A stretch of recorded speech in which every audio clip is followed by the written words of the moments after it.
مگر حضرت فضیل بن ایاز رحمت اللہ تعالی علیہ کے واقعہ کو پڑھنے کے بعد یہ محسوس ہوتا ہے کہ من کان للہ کان اللہ لہ، جو اللہ کی عبادت میں مشغول ہوتا ہے اللہ تعالیٰ اس بندے کے کام کو اپنے فضل و کرم سے انجام دیتا ہے۔ ذرا دیکھیے حضرت فضیل بن ایاز کی موت کا وقت جب قریب آیا، اپنی بیوی کو بلا کر کہتے ہیں اے میری بیوی، میری 2 جوان بیٹیاں ہیں، جب تک میں زندہ تھا اس کی پرورش کیا، دیکھ ریکھ کیا، لیکن آج میں انتقال ہونے والا ہوں، میرے انتقال کے بعد میں قبر کی قید میں مقید ہو جاؤں گا، پھر میں دنیا میں آ کر کے تمہاری مدد نہیں کر سکتا اور بچیوں کی دیکھ ریکھ نہیں کر سکتا، اس لیے اے میری بیٹی، اے میری بیوی، میری بیٹیوں کا خیال رکھنا اور میرے انتقال کے بعد ان دونوں کو لے کر کوہ ابو قبیس لے کے جانا اور وہاں جا کر کے اللہ سے دعا کرنا مولا کہ میرے شوہر تو اب قبر کی قید میں جا چکا ہے، ان بچیوں کا دیکھ ریکھ کرنے والا کوئی نہیں، پروردگار انہوں نے تیرے حوالے کر دیا ہے، اچھے رشتے بھیج دے تاکہ ان دونوں کا نکاح کر دیا جائے۔ چنانچہ حضرت فضیل بن ایاز کا جب انتقال ہوتا ہے، انتقال کے بعد بیٹیوں کو لے کر کے آپ کی اہلیہ کوہ ابو قبیس جاتی ہے اور کوہ ابو قبیس کے اوپر حضرت فضیل بن ایاز کی اہلیہ پہنچنے کے بعد ہاتھ دعا کے لیے اٹھاتی ہے اور اٹھانے کے بعد عرض کرتی ہے مولا میرے شوہر کا انتقال ہو گیا ہے اور انہوں نے وصیت کی ہے کہ دونوں بچیوں کو کوہ ابو قبیس کے اوپر لے جا کر اللہ سے دعا کرنا کہ مولا اب فضیل بن ایاز دنیا میں نہیں رہا، اس لیے ان دونوں بچیوں کے رشتے کی ذمہ داری تیرے اوپر ہے، پروردگار عالم تو اپنے فضل سے ان دونوں بچیوں کا احسن رشتہ طے فرما دے اور رشتے کے لیے کہیں نہ کہیں سے جو ہے لڑکے بھیج دے۔ ابھی یہ حضرت فضیل بن ایاز کی اہلیہ کوہ ابو قبیس کے اوپر جا کر دعائی کر رہی تھی، یمن کی طرف سے ایک رئیس آتا ہے اپنے 2 نوجوان لڑکے کو لے کر، بیٹے کو لے کر آ کر کے کہتا ہے اے خاتون، آخر اس پہاڑ کے اوپر ان 2 لڑکیوں کو لے کر تم کیا کر رہی ہو؟ حضرت فضیل بن ایاز کی اہلیہ کہتی ہے کہ میں فضیل کی بیوی ہوں، ان کا انتقال ہو گیا ہے اور انہوں نے یہ وصیت کی تھی مجھے کہ پہاڑ کے اوپر جا کر کے ان کے رشتے کے لیے دعا کرنا، اللہ اس کا انتظام کر دے گا۔ وہ رئیس یمن کہتا ہے کہ میں نے اپنے 2 نوجوان بیٹے کو لے کر آیا ہے، 10-10 ہزار روپے دینار میں دین مہر مقرر کرتا ہوں اور تمہاری دونوں بیٹیوں کا نکاح اپنے دونوں بیٹوں سے کرتا ہوں۔ سوچو مسلمانوں، ہم 50-50 ہزار روپے دلالوں کو دے کر لڑکا ڈھونڈتے ہیں، ہمیں لڑکا نہیں ملتا ہے، کیا بات تھی؟ حضرت فضیل انتقال کے بعد صرف یہ کہتے کہ وہاں جا کر دعا کر لینا، اللہ تبارک و تعالیٰ نے رئیس یمن کو بھیج دیا اپنے 2 لڑکوں کے ساتھ کہ جا کر کے فضیل بن ایاز کی بیٹیوں کو اپنا بہو بنا لو۔ یہ ہے اللہ پر توکل مسلمانوں، یہ ہے عبادت و ریاضت کا صلہ جو اللہ تبارک و تعالیٰ دنیا میں بھی عطا فرماتا ہے اور آخرت میں بھی عطا فرماتا ہے۔ آج تو ہمارا حال اتنا بیکار ہو چکا ہے، ہم ایسے غلط راستے پہ آ چکے ہیں، عبادت بھی کرتے ہیں تو فارمیلٹی کے لیے، عبادت بھی کرتے تو ایک عادت کے طور پر، عبادت بھی کرتے تو اس میں ریاکاری شامل ہے، عبادت بھی کرتے تو اس میں دکھاوا شامل ہے، عبادت محض اللہ کی رضا کے لیے ہونی چاہیے۔ آج مسلمانوں کا حال یہ ہے کہ شکل و صورت سے بھی پتہ نہیں چلتا ہے کہ یہ مسلمان ہے، یہ صاحب ایمان ہے، غیر ہے کہ اپنا ہے، پتہ ہی نہیں چلتا ہے۔ مسلمانوں کے حالات ایسے ہو چکے ہیں۔ میرے دوست، اگر مسلمان آپ ہیں تو آپ کا اسلام آپ کے چہرے سے ظاہر ہونا چاہیے، آپ مسلمان ہیں تو آپ کے رفتار و گفتار سے پتہ چلنا چاہیے، آپ مسلمان ہیں تو آپ کے اٹھنے بیٹھنے سے پتہ ہونا چاہیے۔ کہتے ایک مرید تھا اور مرید اپنے پیر صاحب کو دعوت دینے کے لیے آتا ہے کہ حضرت میں نے ایک بھینس خریدا ہے، ذرا اس کو دم کر کے دیجئے، دم کر کے آئیے۔ اب پیر صاحب تو چونکہ زیادہ تر اکثر مریدین پیروں کو بوتل پھکوانے کے لیے استعمال کرتے ہیں، کہاں کسی کو تقوی پرہیزگاری کا سبق لینے کے لیے کوئی پیر صاحب کے پاس جاتا ہے؟ کوئی بوتل پھکوانے کے لیے، کوئی سر پھکوانے کے لیے، کوئی پین پھکوانے کے لیے، بس یہی سب آج کل پیر صاحب کا استعمال ہے۔ تو انہوں نے کہا پیر صاحب چلیے ذرا ہمارے بھینس کو پھونک مار کر کے آئیے، دم کر دیجئے۔ پیر صاحب سوچے نہیں جاؤں گا تو مرید میرا ناراض ہو جائے گا۔ پیر صاحب چلتے ہیں، جب مرید کے آنگن میں پہنچتے تو دیکھا کہ ایک گدھا جو ہے کھوٹی سے بندھا ہوا ہے۔ تو پیر صاحب نے کہا بتاؤ کہاں ہے تمہارا بھینس، دم کر دیتا ہوں۔ مرید نے کہا حضرت یہی تو بھینس ہے۔ پیر صاحب نے کہا گدھا، یہ تو گدھا ہے۔ کہا نہیں حضرت یہ بھینس ہے۔ کہا نہیں یہ گدھا ہے۔ کہا حضرت یہ اندر سے بھینس ہے، اگرچہ باہر سے گدھا دکھائی دیتا ہے۔ پیر صاحب نے کہا بے وقوف، اگر یہ اندر سے بھینس ہوتا تو باہر سے بھی 100% بھینس ہی دکھائی دیتا۔ باہر سے یہ بھینس نہیں ہے، گدھا دکھ رہا ہے، تو اس کا مطلب کہ 100% اندر سے بھی گدھائی ہے۔ کیا سمجھے مسلمانوں؟ ہم کیا کہتے ہیں کہ ہمارے دل میں ایمان ہے۔ دل میں ایمان ہے تو چہرے سے کیوں نہیں دکھائی دیتا؟ اگر ہمارے اندر ایمان ہے تو باہر سے کیوں نہیں دکھائی دیتا؟ اگر ہم مسلمان ہیں تو ہمارے چلنے سے اسلام کیوں نہیں دکھائی دیتا؟ ہم صاحب ایمان ہیں تو ہمارے کھانے پینے، اٹھنے بیٹھنے، سونے جاگنے سے ہمارا ایمان کیوں نہیں دکھائی دیتا؟ باہر سے نہیں دکھ رہا ہے، اس کا مطلب اندر بھی صحیح ڈھنگ سے ہے نہیں۔ جس دن اندر صحیح سے آ جائے گا، اسی لیے تو قرآن کہتا ہے ادخلوا فی السلم کافہ، اسلام میں مکمل طور پر داخل ہو جاؤ۔ جس دن ہم مکمل طور پر داخل ہو جائیں گے، اسلام ہمارے چلنے سے دکھائی دے گا، اسلام ہمارے بولنے سے دکھائی دے گا، اسلام ہمارے بیٹھنے سے دکھائی دے گا، اسلام ہمارے اٹھنے سے دکھائی دے گا، اسلام ہمارے کھانے پینے سے دکھائی دے گا۔ ضرورت ہے ہمیں مکمل طور پر صاحب ایمان ہونے کے لیے۔ ایمان میں اب تک کمی نظر آ رہی ہے مسلمانوں۔ بہت سارے لوگ بے باک ہوتے ہیں، وہ کہتے ہیں کیا ہوا، ہم نے نماز نہیں پڑھا تو کافر ہو گئے کیا؟ ہم نے روزہ نہیں رکھا تو کیا اسلام سے باہر ہو گئے کیا؟ ہم نے زکوٰۃ نہیں دیا تو کیا ہمارا ایمان غائب ہو گیا کیا؟ کیا ہم نے حج نہیں کیا تو کیا ہوا، ہم مسلمان نہیں رہے کیا؟ یہ ہم کہتے ہیں، یہ ہمارا حال ہے۔ آپ سوچ کر دیکھیے، روزہ، نماز، حج و زکوٰۃ کچھ بھی ہمارے اندر نہیں، پھر بھی ہم کہتے ہیں ہم مسلمان ہیں، ہم صاحب ایمان ہیں، ہمارا ایمان مکمل ہے۔ حضرات، ایک شوقین مزاج آدمی تھا، اس نے ایک شیر دیکھا تو سوچا اگر شیر کا ٹیٹو میں بنا لوں گا بازو میں ذرا مزہ آئے گا۔ ایک مصور کے پاس جاتا ہے اور جانے کے بعد کہتا ہے کہ مصور صاحب میرے بازو میں ایک شیر بنا دیجیے۔ مصور نے شیر بنانے کے لیے جو سوئی چبویا تو شوقین نے کہا آہ یہ کیا کر رہے ہیں؟ کہ سوئی چبا رہا ہوں شیر بنانے کے لیے۔ کہ شیر کا کون سا حصہ بنا رہے ہیں آپ؟ کہ شیر کی پونچھ بنا رہا ہوں۔ کہ پونچھ رہنے دیجیے، پونچھ کے سوا بنا دیجیے، کیونکہ اللہ نے کچھ شیر ایسا بھی تو بنایا ہوگا، کوئی نہ کوئی شیر دنیا میں تو ایسا ہوگا جس کی پونچھ نہیں ہوگی، تو پونچھ مت بناؤ، باقی کا شیر بناؤ۔ کہ ٹھیک ہے، سوئی نکالا، پھر چبویا، کہا اوہ درد ہو رہا ہے، اب کیا بنا رہے ہیں؟ کہ اب شیر کی ٹانگیں بنا رہا ہوں۔ کہ بھائی صاحب ٹانگیں مت بناؤ، اللہ نے کچھ شیر ایسا بھی تو پیدا کیا ہوگا جس کی ٹانگیں نہیں ہوں گی، کوئی نہ کوئی شیر لنگڑا تو ہوگا ضرور، ٹانگ چھوڑ کر کے بناؤ، پونچھ اور ٹانگ مت بناؤ، باقی کا بناؤ۔ پھر مصور نے سوئی چبویا، کہا آہ اب کیا کیے، کیا بنا رہے ہیں؟ کہ پیٹ بنا رہا ہوں۔ کہ شیر کا پیٹ مت بناؤ، باقی کا بنا دو، پیٹ رہنے دو۔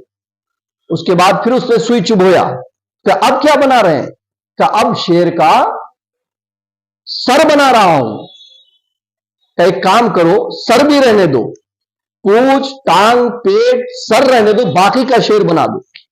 مصور نے ہاتھ جوڑ کر کہا بھائی صاحب میں نے دنیا میں نہ تو ایسے شیر کے بارے میں سنا، نہ کبھی دیکھا جس کے پاس پونچھ بھی نہ ہو، ٹانگ بھی نہ ہو، پیٹ بھی نہ ہو اور سر بھی نہ ہو، اور پھر وہ پورا سے پورا شیر بھی ہو۔ ارے ٹانگ ہی نہیں ہے تو شیر کہاں کا، سر ہی نہیں ہے تو شیر کیسا، پیٹ ہی نہیں تو شیر کیسا؟ شیر بنانے کے لیے پورا شیر ہونا ضروری ہے۔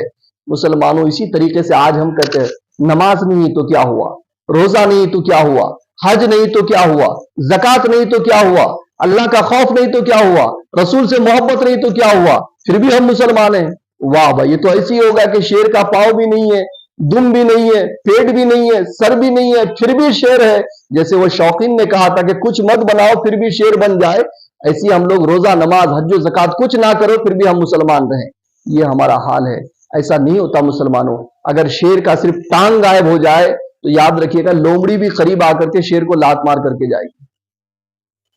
شیر کا جبڑا بگاڑ دیا جائے تو اس سے کتا بھی نہیں ڈرے گا، کتا بھی آ کر شیر کو بھونک کر جائے گا، اور وہ شیر ایک مجبور اور لاچار کی زندگی گزارے گا۔ یہی حال مسلمانوں کا ہے کہ مسلمانوں کا روب اس کی نماز سے ہے، مسلمانوں کا روب و داب خشیت الہی سے ہے، مسلمانوں کا روب و داب محبت رسول سے ہے۔ مسلمانوں کے اندر جو ایک جرأت و بے باکی پائی جاتی ہے اسلام کے خاطر، جو ان کے اندر ایک جنون ہونی چاہیے، اس کے لیے روزہ، نماز، حج و زکوٰۃ کی پابندی ضروری ہے۔ جب ان چیزوں کی پابندی کی جائے تو اس کے اندر ایک حوصلہ ہوتا ہے، ایک روب ہوتا ہے، ایک دبدبا ہوتا ہے، سامنے والا دیکھتے ہی مرغوب ہو جاتا ہے۔ آج ہمارے پاس چونکہ یہ چیزیں نہیں ہیں اخلاص کے ساتھ، اس لیے جو کل تک ہمارے قدموں میں گرے پڑے نظر آتے تھے آج بھی ہمیں آنکھیں دکھا کر جا رہے ہیں، نہ جانے کیسے کیسے انداز میں ہمیں پریشان کر رہے ہیں، ستا رہے ہیں، تکلیف دے رہے ہیں۔ مسلمانوں، لوٹ جائیے اللہ کی عبادت کی طرف، لوٹ جائیے اللہ تبارک و تعالیٰ کے تابعداری کی طرف، فرما برداری کی طرف، اطاعت کی طرف. خشیت الہی کو اپنی زیور بنا لیجئے، محبت رسول کو اپنی زینت بنا لیجئے. انشاءاللہ جس دن ایسی زندگی ہماری ہوگی تو دنیا اور آخرت میں ہم کامیاب نظر آئیں گے. وما علینا البلاغ. السلام علیکم ورحمۃ اللہ وبرکاتہ.